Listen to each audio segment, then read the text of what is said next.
Welcome to Candid Conversations with Candidates, brought to you by Crowing Power in partnership with Lakes Media Collaborative and the Brainerd Lakes Chamber. I'm Lisa Paxton with the Chamber, and it's my pleasure to welcome Mary Holderness, who's a candidate for Baxter City Council.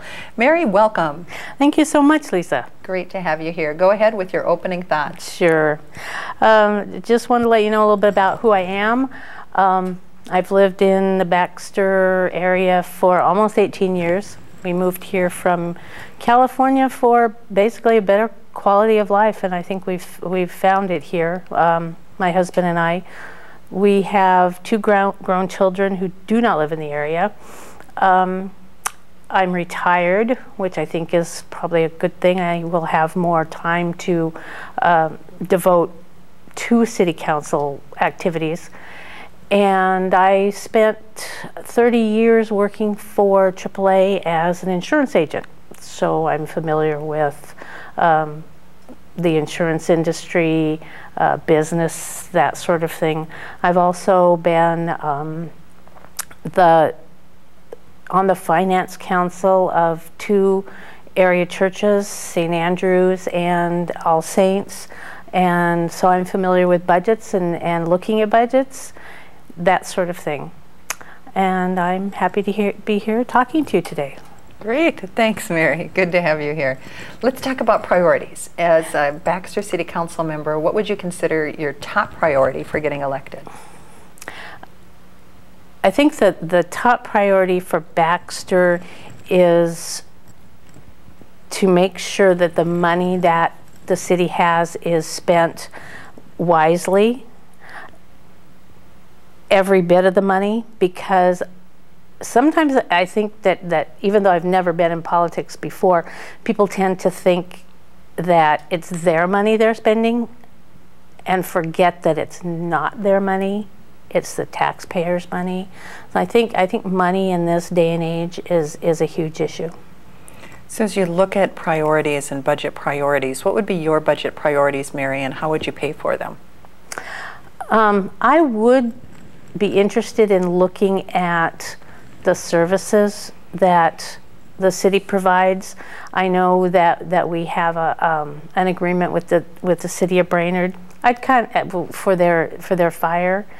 I'd kind of like to take a look at that, just to see where that stands, and take a look at some of the other services that we pay for.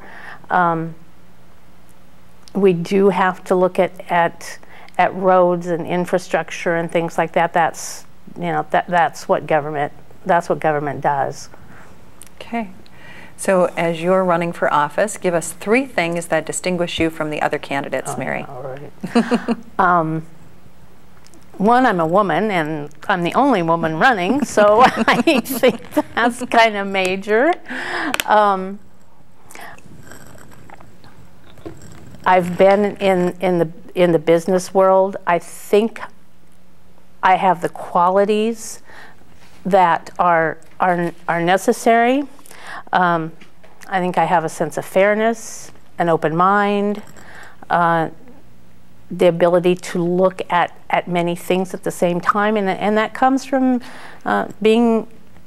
working for a large company for a lot of years. You'll see the good and the bad, and that's everywhere. Okay. Baxter has a thriving business neighborhood. How would you ensure that Baxter is business friendly? I think at this point they are. I would like to go to the businesses in the Baxter area and ask them what they need from the city. I think it's so important that we provide whatever it is that they need. We need to keep growing, and we will grow. We just have to grow in the right direction, and that means business. That means making sure that we've got businesses coming in, that they're happy, that they like being there, and whatever we need to do, I mean, there's of course a limit, to keep them happy, I think is very important. Okay.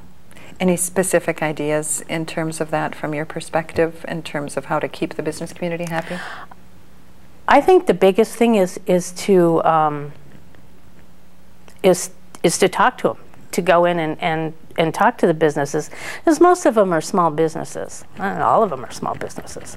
And I think just to go in and talk to them and invite them to voice their concerns, to tell me what their needs are.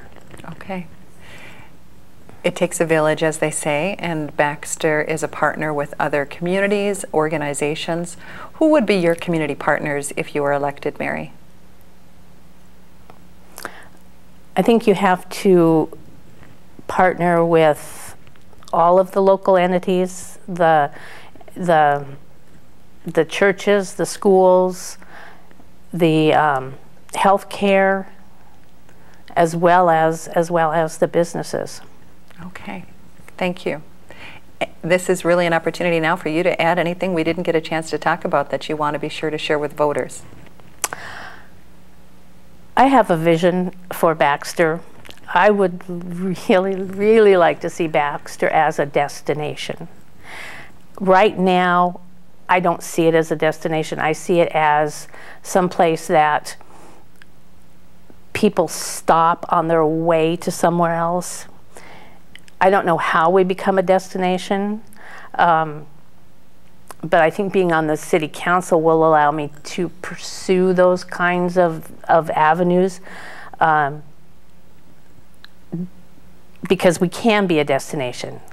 We can be, we have great trails, we have the Arboretum, we have wonderful places here, but we're still not a destination. And I would love to see that happen.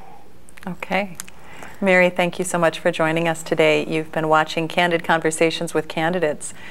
Vote November 6th.